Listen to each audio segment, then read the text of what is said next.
हाँ बेटा, सबसे पहले सभी बच्चों को सुप्रभात। आज हम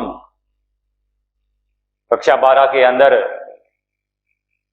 तो आपका विषय हिंदी साहित्य है। हिंदी साहित्य में जो आपका पाठ्यक्रम है, उस पाठ्यक्रम के अनुसार पहली जो इकाई है, पहली इकाई के अंदर हिंदी साहित्य का इतिहास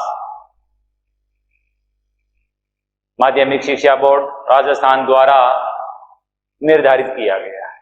पहली इकाई में हिंदी साहित्य का इतिहास रखा गया है। आपके बोर्ड की परीक्षा में हिंदी साहित्य का पूरा इतिहास नहीं है, बल्कि इसमें आधुनिक जो काल है, आधुनिक काल का हिंदी साहित्य का जो इतिहास है, उसको यहां रखा गया है। तो आज हम जो चर्चा करेंगे, बातचीत करेंगे, जो अध्ययन करेंगे, वो हिंदी साहित्य का जो आधुनिक काल है उस पर हम अध्ययन करेंगे, उस पर हमारी बातचीत रहेगी, उसी पर हमारी सारी चर्चा रहेगी। देखिए बेटा, आधुनिक काल को जानने से पहले थोड़ा हम इससे पीछे चलते हैं ताकि हमें ये चीज अच्छी तरह से समझ में आए। हम जानते हैं बेटा कि हिंदी साहित्य का जो इतिहास रहा है, ये बहुत लंबा समय इससे जुड़ा हुआ है। हिंदी साहित्य का इतिहास 1000 साल अथवा इससे अधिक वर्षों की साहित्य धारा का यह इतिहास माना जाता है। यानी बहुत लंबी यात्रा तय करके आगे बढ़ा है। इस इतिहास का काल विभाजन करने के लिए विभिन्न प्रकार के विद्वानों ने, विभिन्न प्रकार के बुद्धिमानों ने अपने अपने विचार, अपने अपने मत रख करके अपने अपने तर्क के आधार पर इस युग को अलग अलग कालखंडों में, यानी हिंदी साहित्य के इतिहास को अलग अलग कालखंडों में विभाजित करने का प्रयास किया। बहुत से विद्वान हुए हैं, जैसे doctor Shyam Sundardas, doctor Hazari Prasad Dwivedi, doctor Ram Kumar Verma, Rahul सांकरटयान, मिश्र बंधुओं आदि का नाम लिया जा सकता है। इन विद्वानों ने अपने अपने तर्क, अपनी अपनी सोच के अनुसार हिंदी साहित्य का काल विभाजन किया है बेटा। इन सब में जो सबसे सटीक, उपयुक्त और सर्वमान्य हिंदी साहित्य के इतिहास का काल विभाजन जो स्वीकार किया जाता है, जिससे सभी लोग लगभग सहमत होते हैं, वो है आचार्य रामचंद्र शुक्ल द्वारा किया गया हिंदी साहित्य का इतिहास का जो काल विभाजन है, उसको सभी स्वीकार करते हैं। आज हम इसी पर पहले, आधुनिक काल को पढ़ने से पहले थोड़ी इस पर चर्चा करते हैं कि आचार्य काल विभाजन आचार्य रामचंद्र शुक्ल के अनुसार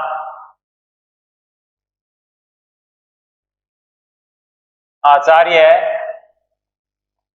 रामचंद्र शुक्ल के अनुसार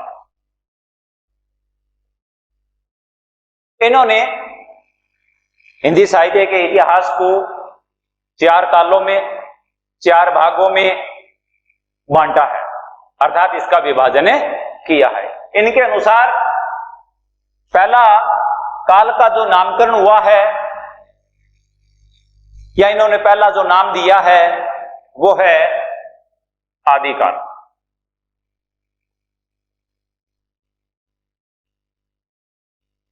पहला नाम आदिकाल दिया है और इसका जो समय है वो लगभग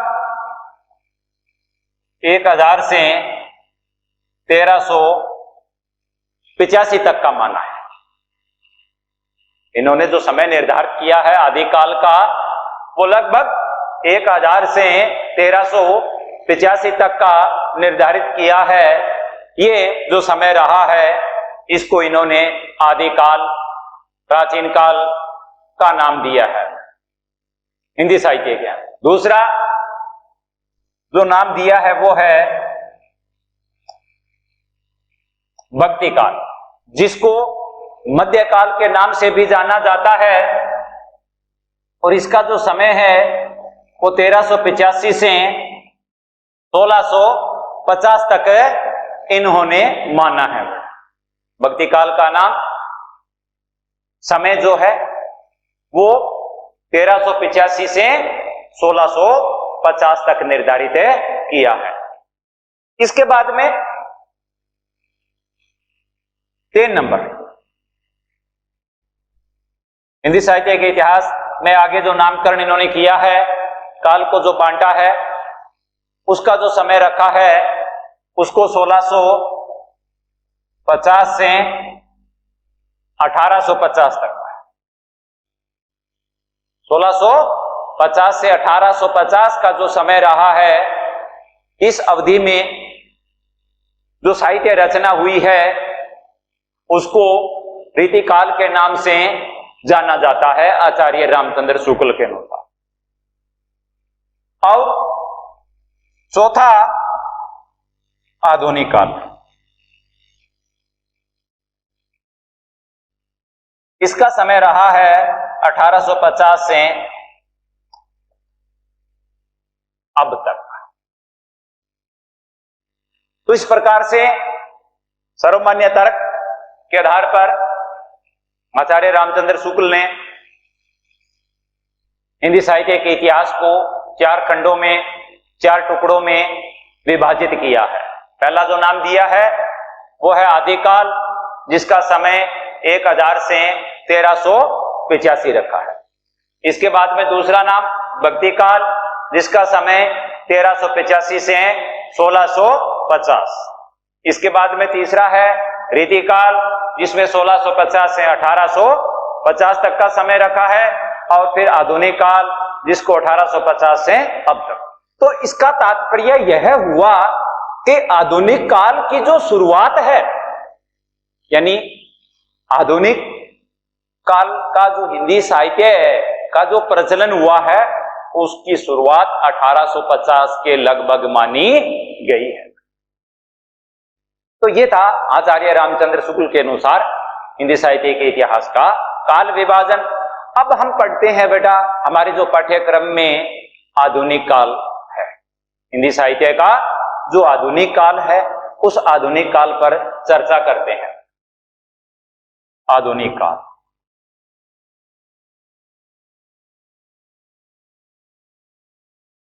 समय मैंने बता दिया है आपको 1850 से अब तक का। देखिए बेटा, आचार्य रामचंद्र शुक्ल बहुत ही बुद्धिमान, विवेकशील व युग सृष्टा के रूप में जाने जाते हैं। उस समय देश की सामाजिक, राजनीतिक, सांस्कृतिक जो प्रवृत्तियां थी वो आज की तरह नहीं, अलग थी। आचार्य रामचंद्र शुक्ल ने हिंदी साहित्य के इतिहास को फिर आगे अलग अलग टुकड़ों में, खंडों में या खंडों के द्वारा नामकरण कर दिया है, जिसमें पहला जो नाम आता है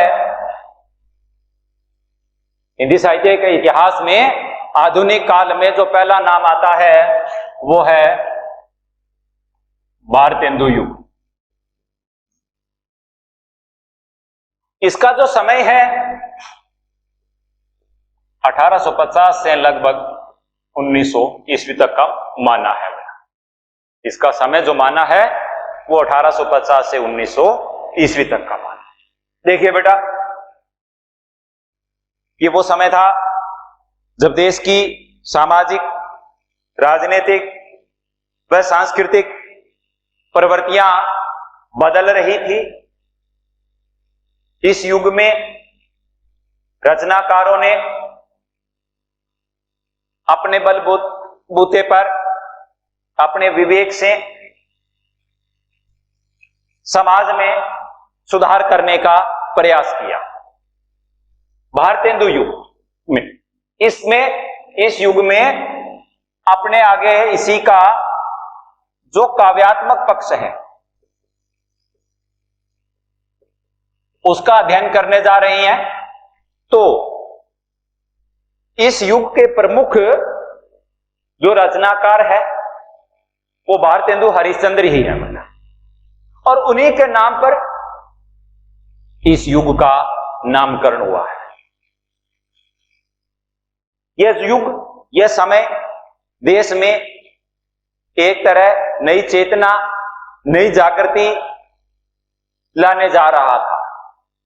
इनसे पहले जहां देश का कवि देश की दुर्दशा पर आंख बंद करके बैठा हुआ था, वहीं इस युग के रचनाकारों ने अपनी काव्यात्मक प्रवृत्तियों के द्वारा उस देश की दुर्दशा पर आंसू बहाए, उस दुर्दशा का चित्रण इन्होंने अपने काव्य में किया। बड़ा यह युग वास्तव में एक सांस्कृतिक जागरण का काल माना जाता है। एक तरह से इस युग में देश में नई चेतना आई, देश की जो दुर्दशा थी उसमें बदलाव आया।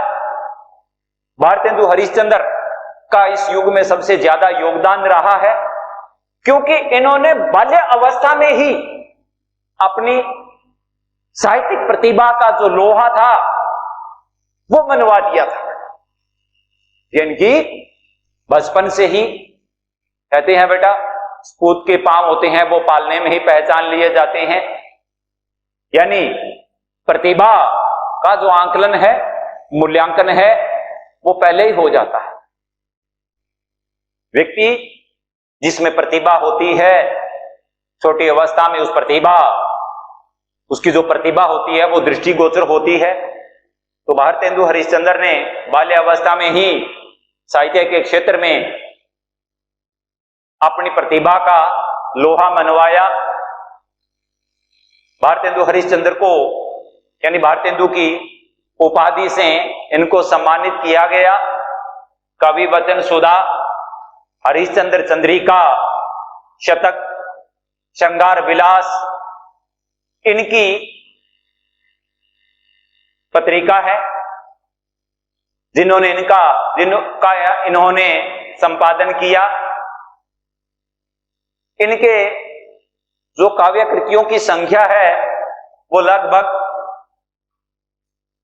70 मानी गई है। इनके द्वारा प्रसिद्ध जो पत्रिका है वो है कवि वचन सुधा, और दूसरी है हरिश्चंद्र चंद्रिका।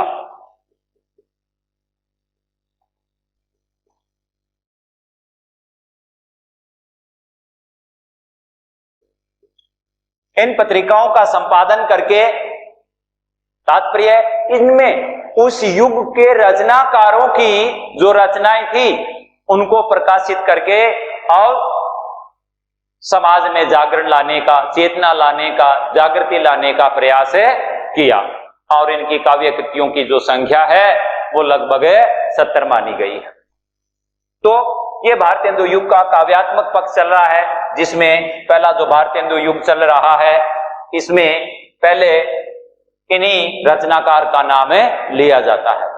इसके बाद में 2 नंबर नाम आता है प्रताप नारायण प्रताप नारायण मिश्र का नाम आता है।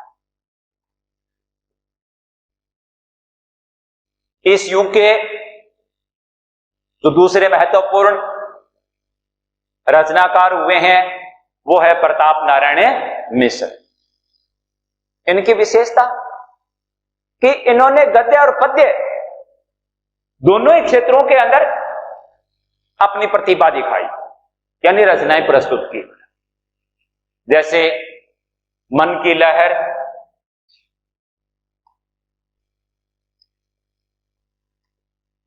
ये इनकी रचना है। मन की लहर, लोकोक्ति, मन की लहर, लोकोक्ति, शतक, श्रृंगार विलास, ये इनकी प्रसिद्ध रचनाएं थी बेटा। इन्होंने भी दोनों क्षेत्रों के अंदर यानी गद्य और पद्य के अंदर रचनात्मक कार्य करके और साहित्य सृजन किया। इसके बाद में तीसरा नाम आता है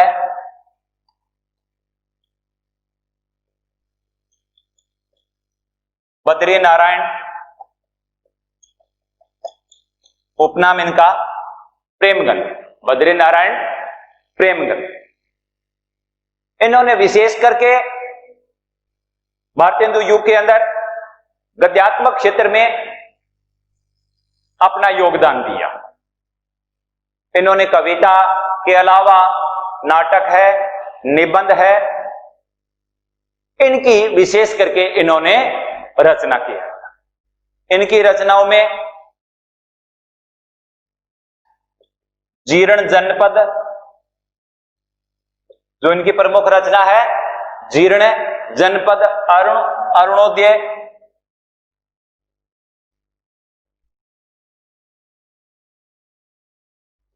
अरुण, अरुणोदय, मयंक, महिमा,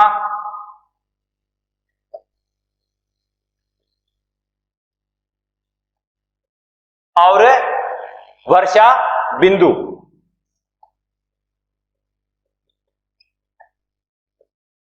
आदि इनकी प्रमुख रचनाएं हैं। इन रचनाओं के द्वारा इन्होंने साहित्य की सेवा की बेटा।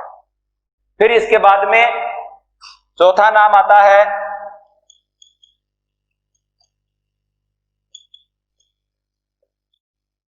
जगमोहन सिंह। चौथा नाम जगमोहन सिंह। ये मध्य प्रदेश की विजय राघवगढ़ रियासत के उस समय राजकुमार थे। जगमोहन सिंह मध्य प्रदेश की विजय राघवगढ़ रियासत के राजकुमार थे। इन्होंने भी भारतीय हिंदू युग में अपनी प्रतिभा दिखाई और प्रतिभा के द्वारा साहित्य सृजन किया। इनकी जो प्रमुख रचनाएं हैं उनमें प्रेम सम्मति,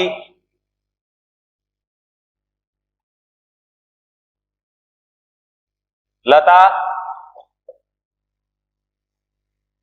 प्रेम सम्मति, लता, श्यामलता,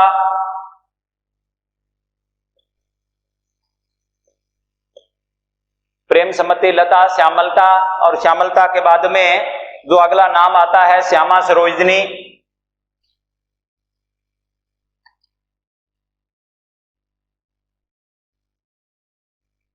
श्यामा सरोजनी के बाद में देवयानी,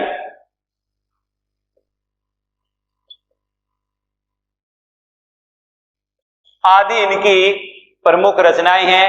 इन रचनाओं के द्वारा विविध युगीन साहित्य की इन्होंने रचना की बेटा।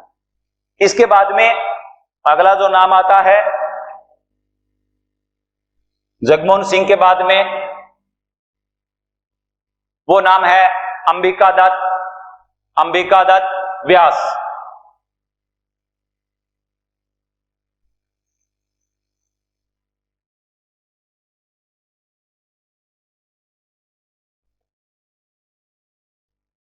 अंबिका दत्त व्यास का नाम आता है। अगला जो नाम आता है वो है अंबिका दत्त व्यास का। कहते हैं कि अंबिका दत्त व्यास हिंदी के साथ साथ संस्कृत के भी प्रकांड पंडित थे। संस्कृत पर इनका एकाधिकार था। संस्कृत में भी इनकी कई रचनाएं हैं। इसके अलावा इन्होंने अपनी प्रतिभा के द्वारा साहित्य सर्जन किया। पावस पचासा इनकी रचना है।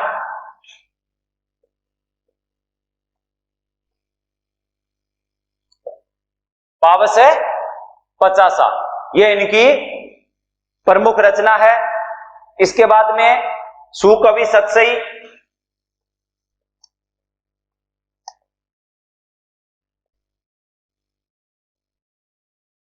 सुकवि सतसई, हो होरी। इसके बाद में हो होरी आदि इनकी यानी अंबिका दत्त व्यास की प्रमुख रचनाएं हैं बेटा। इसके बाद में नाम आता है राधा कृष्ण दास।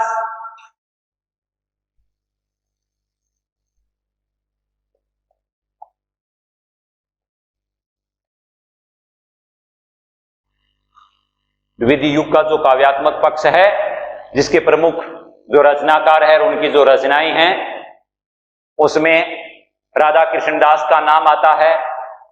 राधा कृष्ण दास ने कविता की रचना तो की है। कविता के अलावा इन्होंने नाटक है, उपन्यास है और आलोचना है। इस क्षेत्र में भी इनको भरपूर सफलता मिली है। इसके अलावा इनकी जो रचना है जिसमें भक्ति,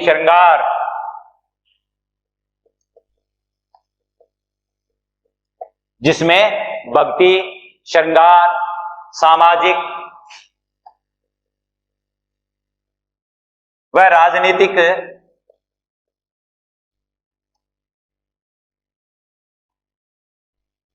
चेतना लाने का भी प्रयास इन्होंने किया है। इसके बाद में इन प्रमुख रचनाकारों के बाद में पहला नाम भारतेंदु हरिश्चंद्र, जिनके ऊपर आधुनिक काल का नामकरण हुआ है।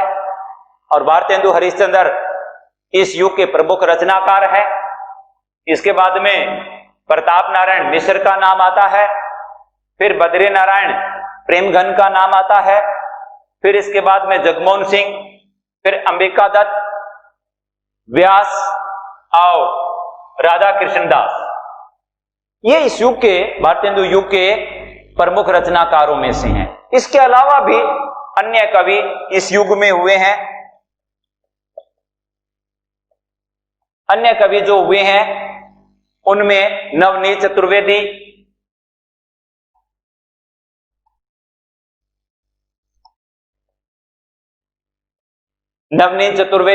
जगन्नाथ रत्नाकर,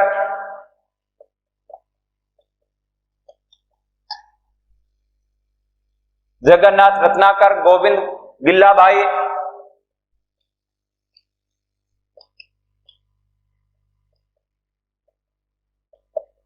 गिल्लाभाई, के बाद में दिवाकर भट्ट,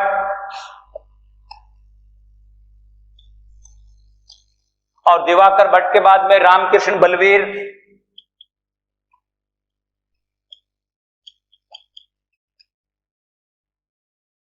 और फिर है गुलाब सिंह।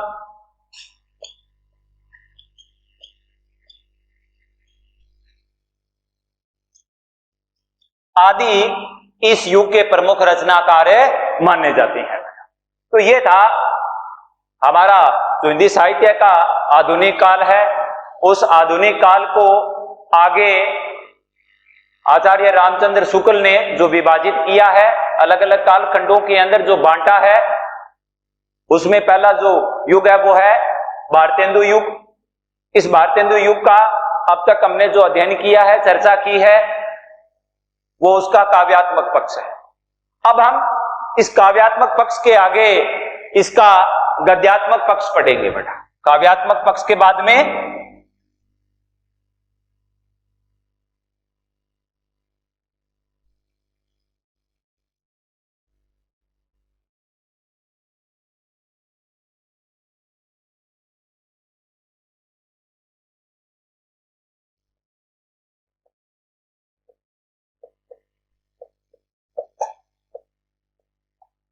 भारतेंदु युग का गद्य पक्ष। क्योंकि जानते हैं बेटा, ये युग था वो एक नई संस्कृति, समाज में एक नई चेतना की जो लहर थी वो चल रही थी। इस युग के रचनाकारों ने अपने कर्म के द्वारा उस समय की जो राजनीतिक सामाजिक जो परिस्थितियां थी उनको बदलने का प्रयास किया, उनमें परिवर्तन लाने की कोशिश की। इसलिए यह युग सांस्कृतिक जागरण का काल माना जाता है। इस युग में नई नई कहानियां, नाटक, उपन्यास, निबंध व आलोचनाओं आदि के ऊपर विस्तृत चर्चा हुई और इसके ऊपर रचनाकारों ने अपने अपने विचार रखे बेटा। तो इसमें हम सबसे पहले जो भारतेंदु युग का गद्यात्मक पक्ष है, इस गद्यात्मक पक्ष में हम बात करते हैं सबसे पहले नाटक की।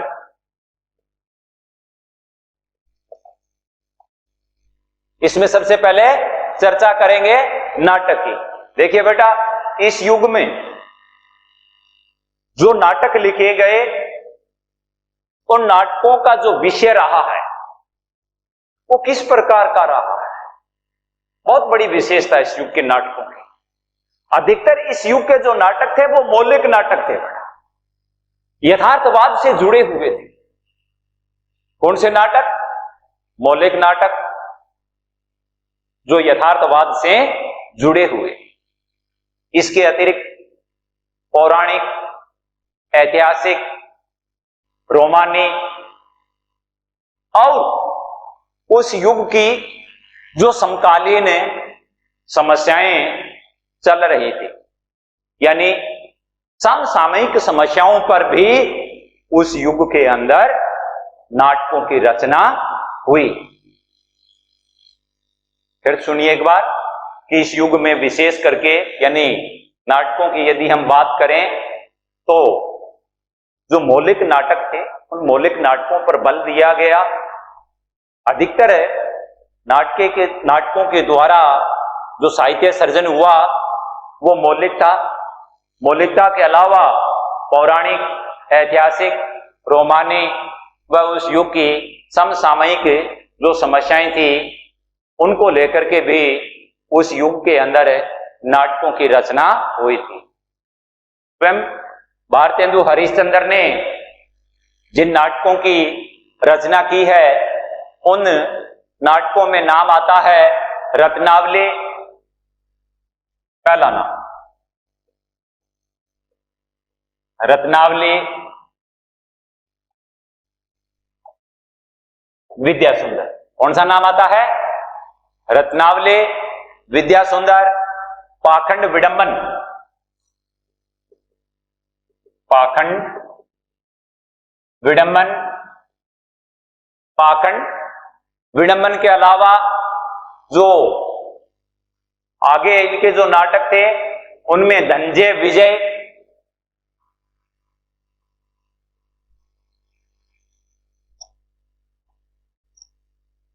धनंजय विजय, कर्पूर मंजरी,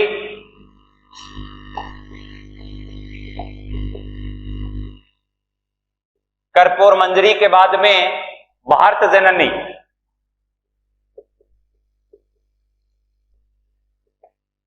आदि नाटकों की रचना है वो स्वयं भारतेंदु हरिश्चंद्र जी ने की थी बेटा। इसके अलावा मुद्रा राक्षस,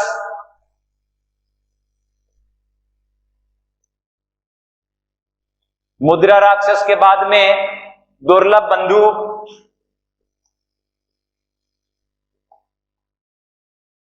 दुर्लभ बंधु के बाद में सत्य हरिश्चंद्र,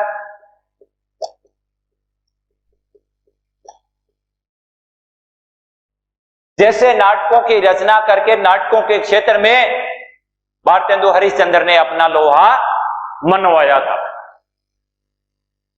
और इसके बाद में इनके समकालीन अन्य जो नाटककार हुए हैं उनमें जो नाम आता है वो है जीवनदास।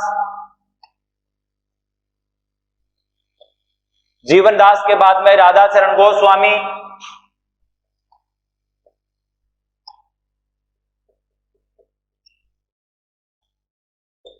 राधाचरण गोस्वामी के बाद में राधा कृष्ण दास,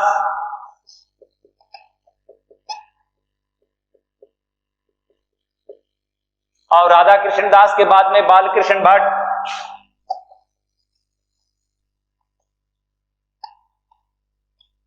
और गोपाल राम गहमरी।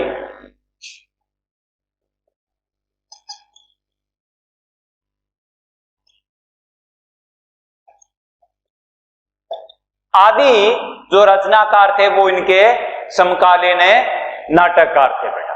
तो इस प्रकार से इस युग में भारतेंदु का जो गद्यात्मक पक्ष है, जिसमें अगर हम नाटकों की पहले बात करें तो नाटकों के अंदर सबसे ज्यादा जो योगदान रहा है, यानी अपनी प्रतिभा का जो लोहा मनवाया, वो स्वयं कौन थे? भारतेंदु हरिश्चंद्र थे बेटा। इन्होंने इस युग में मौलिक नाटकों के अलावा ऐतिहासिक, पौराणिक, रोमानी और समस्याओं पर आधारित भी नाटकों की रचना की। इन्होंने रत्नावली, विद्या सुंदर, पाखंड विडंबना, धनंजय विजय, कर्पूर मंजरी, भारत जननी व मुद्रा राक्षस, दुर्लभ बंधु, सत्य हरिश्चंद्र आदि नाटकों की रचना की। इनके अलावा जो अन्य नाटककार हुए हैं उनमें जीवनदास, राधाचरण गोस्वामी, राधा कृष्ण दास, बालकृष्ण भट्ट और गोपाल राम गहमरी आदि इनके समकालीन रचनाकार है, यानी नाटककार हुए हैं। अब नाटक के बाद में हम बात करते हैं आगे उपन्यास की।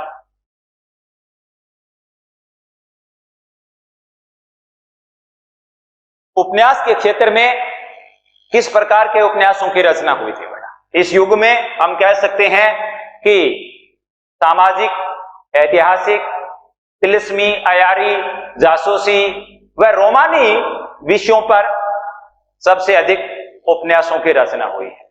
इस काल में विशेष करके सामाजिक, ऐतिहासिक, तिलिस्मी, अयारी, जासूसी व रोमानी विषयों के ऊपर उपन्यासकारों ने खूब लिखा है। इस युग में जो प्रमुख उपन्यासकार हुए हैं उनमें लाला श्रीनिवास,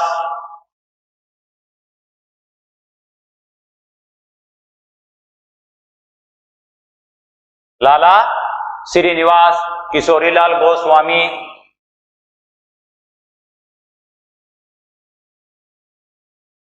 किशोरीलाल गोस्वामी, किशोरीलाल गोस्वामी के बाद में बालकृष्ण भट्ट,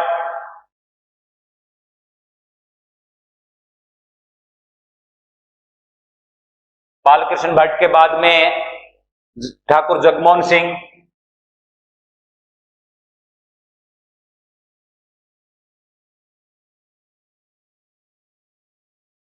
ठाकुर जगमोहन सिंह के बाद में राधा कृष्ण दास,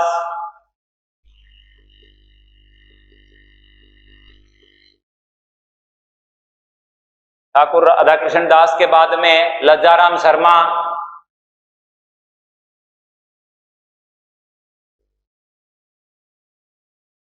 लज्जाराम शर्मा के बाद में देवकीनंदन खत्री,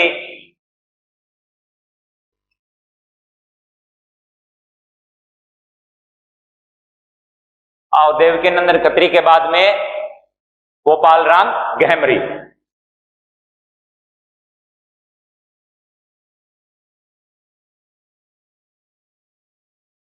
ये इस युग के प्रमुख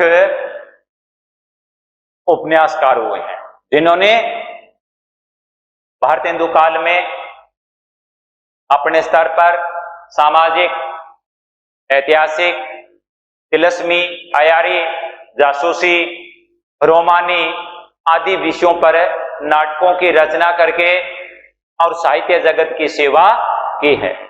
इस युग के जो अन्य रचनाकार हैं यानी उपन्यासकार हैं उनमें लाला श्रीनिवास, किशोरीलाल गोस्वामी, बालकृष्ण भट्ट, ठाकुर जगमोहन सिंह, राधा कृष्ण दास, लज्जाराम शर्मा, देवकीनंदन खत्री और गोपाल राम गहमरी। इनका नाम विशेष रूप से उल्लेखनीय है। इसके बाद में नाटक उपन्यास के बाद में आगे गद्य के क्षेत्र में जो हम चर्चा कर रही हैं, बात कर रही हैं, वो है हमारी कहानी, यानी कहानियों के क्षेत्र में क्या हुआ था।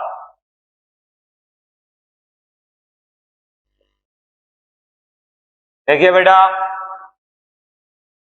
आज हम जिस प्रकार की कहानियां पढ़ते हैं, कलात्मक जो कहानियां पढ़ते हैं, उस युग में इस प्रकार की कलात्मक कहानियों की शुरुआत नहीं हुई,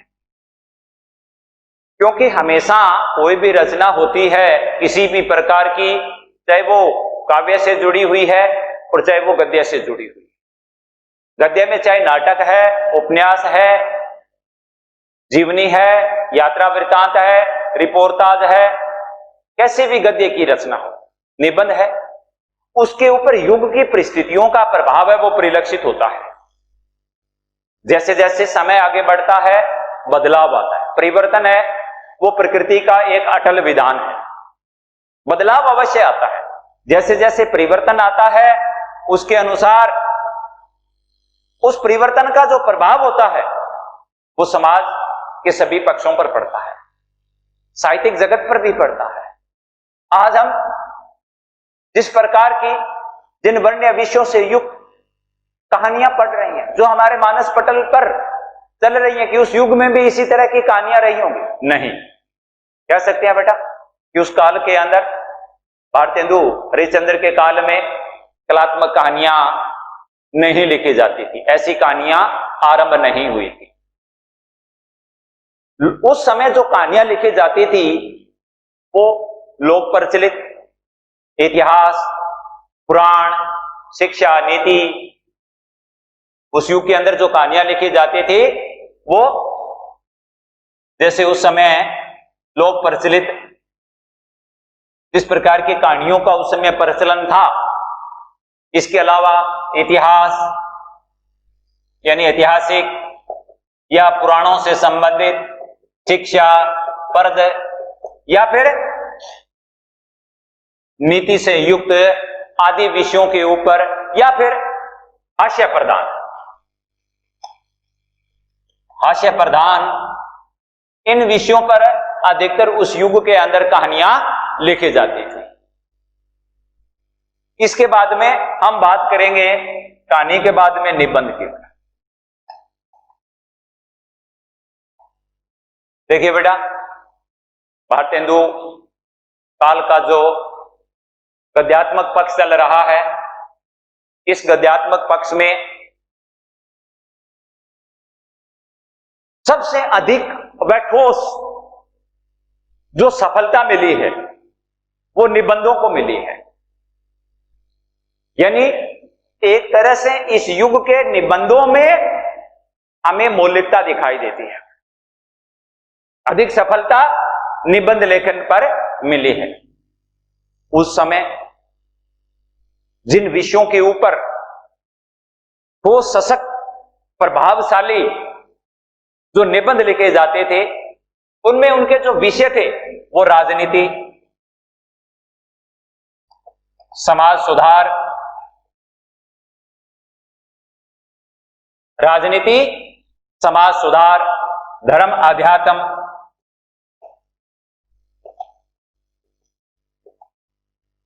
राजनीति, समाज सुधार, धर्म, अध्यात्म, आर्थिक दुर्दशा,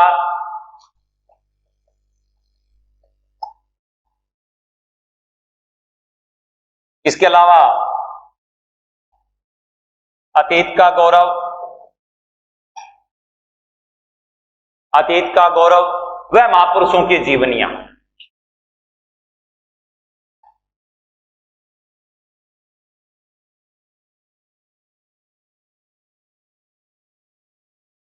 इन विषयों के ऊपर अधिकतर निबंध लिखे गए। ये निबंध अपने आप में वास्तव में समीक्षात्मक थे। यानी इस युग के जो निबंध थे वो वर्णनात्मक होने के साथ साथ समीक्षात्मक निबंध थे, इसलिए इस युग के निबंधों को मौलिक निबंध भी कह सकते हैं। यानी भारतेंदु काल के अंदर मौलिकता जो है वो इस युग में हमें दिखाई देती है। इसीलिए इस युग में सबसे अधिक सफलता जो मिली है उसके पीछे यही कारण रहा है कि निबंध लेखन में सबसे ज्यादा सफलता मिली है। इसके बाद में आगे बात करते हैं, निबंध के बाद में आलोचना।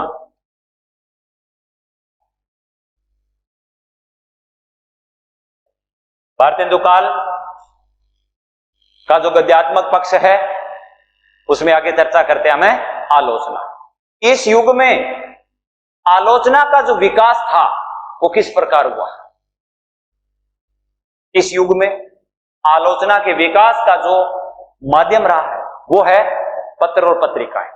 कह सकते हैं पत्र और पत्रिकाओं के द्वारा, पत्र व पत्रिकाओं के द्वारा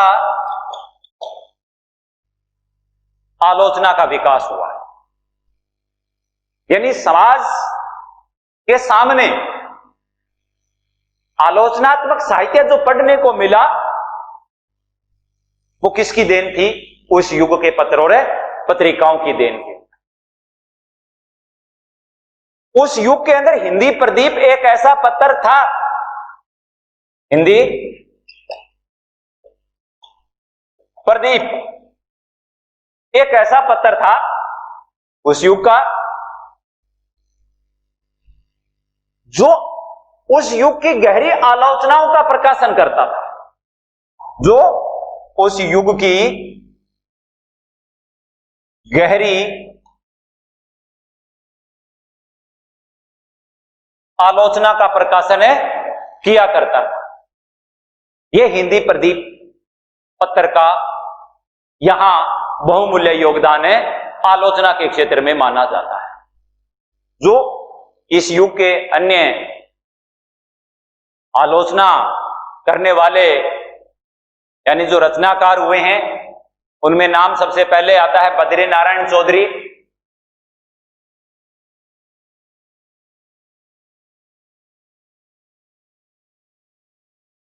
बालकृष्ण भट्ट,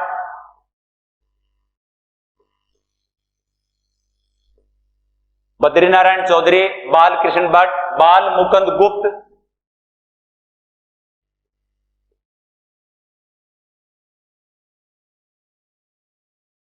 बाल मुकुंद गुप्त। इसके बाद में इन रचनाकारों ने अपनी सूझबूझ से इस परंपरा को आगे बढ़ाया।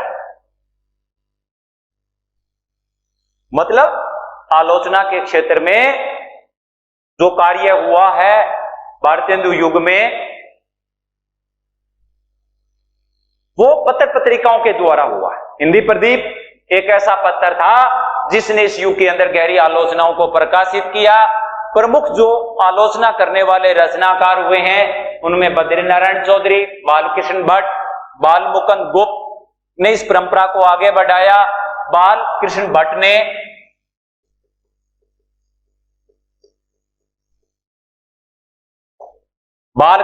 ने नील देवी,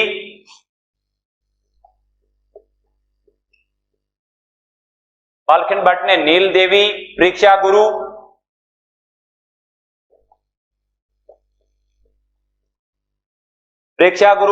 संयोगिता स्वयंवर,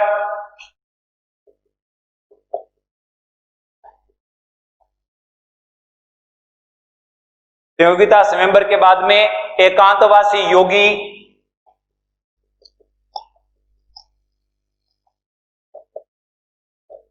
जैसी आलोचनाएं तैयार करके या इनकी रचना करके और उस समय की जो साहित्य समीक्षा थी या साहित्य जो जगत था उसमें अपनी महत्वपूर्ण जो भूमिका थी उसका निर्वाह किया। तो इस प्रकार से बेटा हिंदी साहित्य का जो आधुनिक काल है वो आधुनिक काल को भी आगे अलग अलग कालखंडों के अंदर विभक्त किया गया है। उसमें सबसे पहले जो भारतेंदु युग आता है उस भारतेंदु युग पर हमने आज चर्चा की है। और भारतेंदु युग के दोनों जो पक्ष है, पहले उसका काव्यात्मक पक्ष है और उसका दूसरा है गद्यात्मक पक्ष। उन दोनों गद्यात्मक पक्षों के ऊपर हमारी चर्चा, हमारा अध्ययन है वो पूर्ण हो चुका है।